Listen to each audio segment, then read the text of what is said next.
Ladies and gentlemen, boys and girls, welcome back to another video with the Crazy Jam Man. I'm quite excited this week as we're making a diorama on a budget.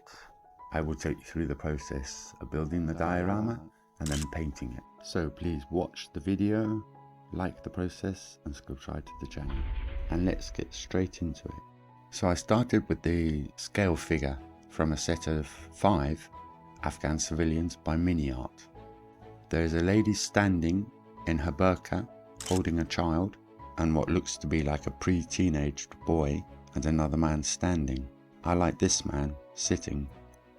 So I cleaned off any bits of unwanted sprue and started to clean up any edges with the scalpel in preparation for painting. First of all, I base coated everything in black.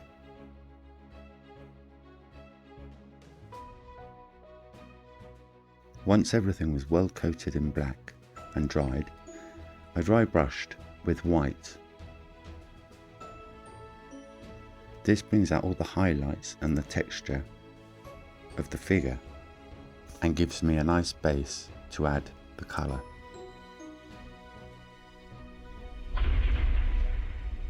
So the majority of his clothes, or his robes, are an off-white colour. I then use a flesh colour to start to coat the skin areas. I promise you the focus gets better in a little bit. This paint goes on very thinly and in layers.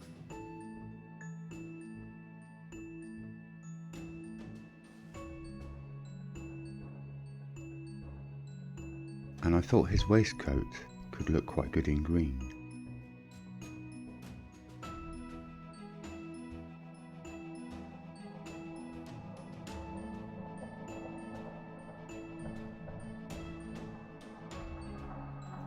I made his turban blue.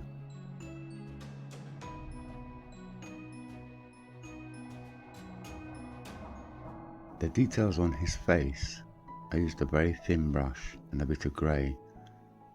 Having the base coat of black actually helped painting his beard.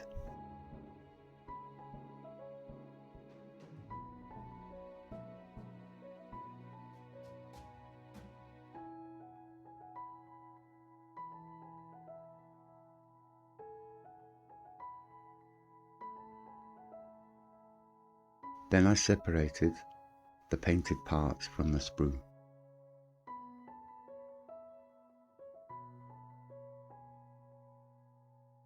Cleaned up the edges and any bits that needed attention.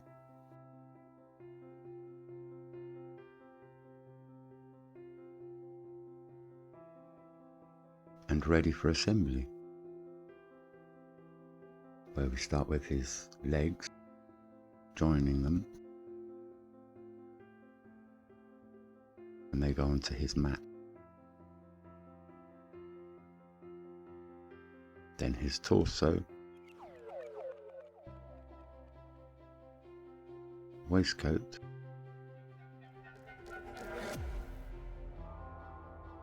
arms, and finally head. After his head went on, I touched up his face.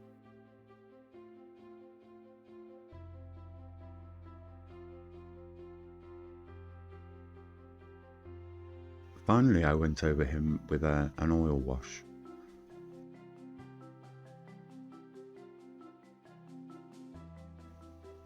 I slapped it on liberally and then sponged off, leaving the wrinkles in his clothes.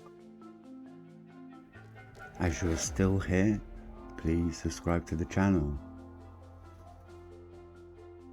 Now for the base. I started with a circle. Here you can see the stones and gravel and sand I got from the garden, a cup of gypsum and plaster of Paris, some water and a mixing bowl. You don't want this too runny, otherwise it won't hold the stones. And we put on a little cushion of this mixture and start to place the stones in it. And keep building up around the stones and adding more stones and more material.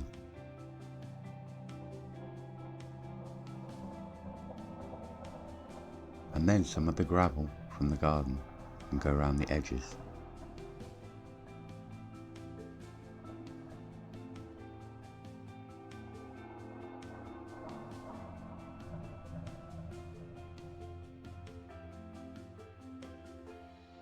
I have the idea of putting a well close to the front, so I used a spray cap, cut the bottom of it, and used a glue gun to stick gravel individually to represent the stones of the well.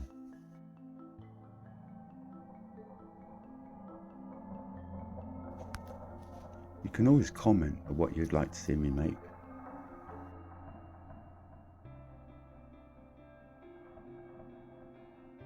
I then positioned it by moving away some of our material to make a space for the well. I then painted on PVA glue and water into the cracks between the stones on the well. This I then covered with sand to give us some grout in between our stones. I thought it would look good if I put a back on this diorama. So I made the back out of a bit of cardboard, and then I stuck these coffee stirrers or lollipop sticks to the back of this. I stuck them on with the glue gun. Then once dry and solid, I went around the edges with my pliers. I made a nice straight edge.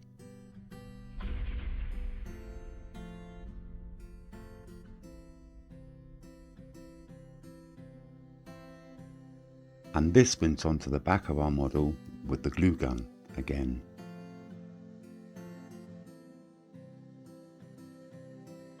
This will also act as a retainer wall because I want to fill the back with more material and more stones.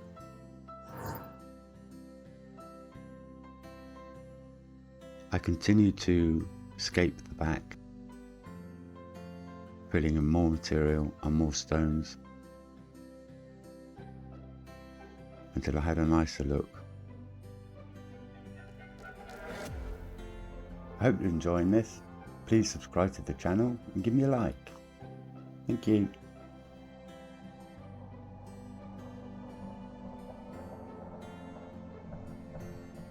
I added a little bit of sand to the top and left it to dry overnight and longer. Once everything had properly dried, I took it outside and gave it a spray with the primer.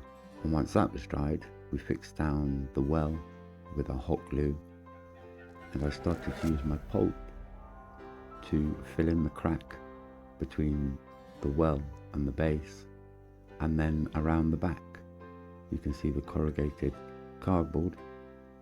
So I used this pulp, which was a paper mache mix, to fill this gap. My base coat here is black and brown in the same lid, and I mixed it as it was going on to the model. I covered the whole thing to begin with, dabbing it deep into the cracks and helping it to spread with water. I want a desert look, so I've got to bring these colours right up, and I would say I went over the whole model with the base black and brown twice. Here I have some ochre in my lid with some brown and some black. The ochre alone was too bright for my liking, so I toned it down with the brown and the black.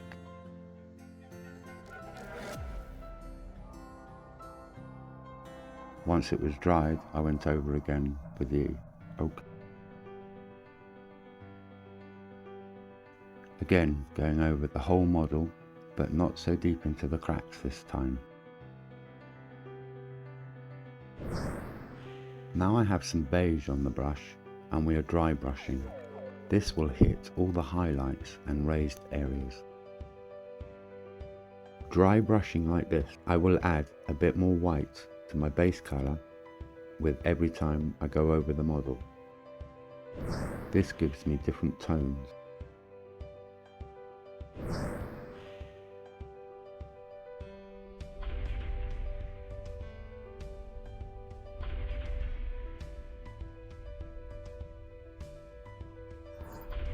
Finally, I apply a very weak oil wash. This breaks down the brightness of the new paint. So I have this set of accessories, completely new as you can see, and I thought I'd take a bucket and a jerry can from it for our man by the well.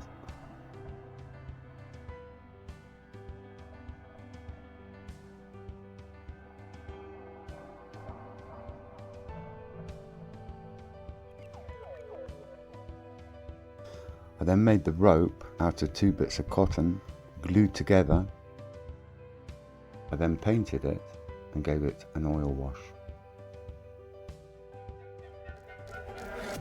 So now we come to the final placement of our character and props. So I positioned our protagonist in the shade with his feet resting on a rock.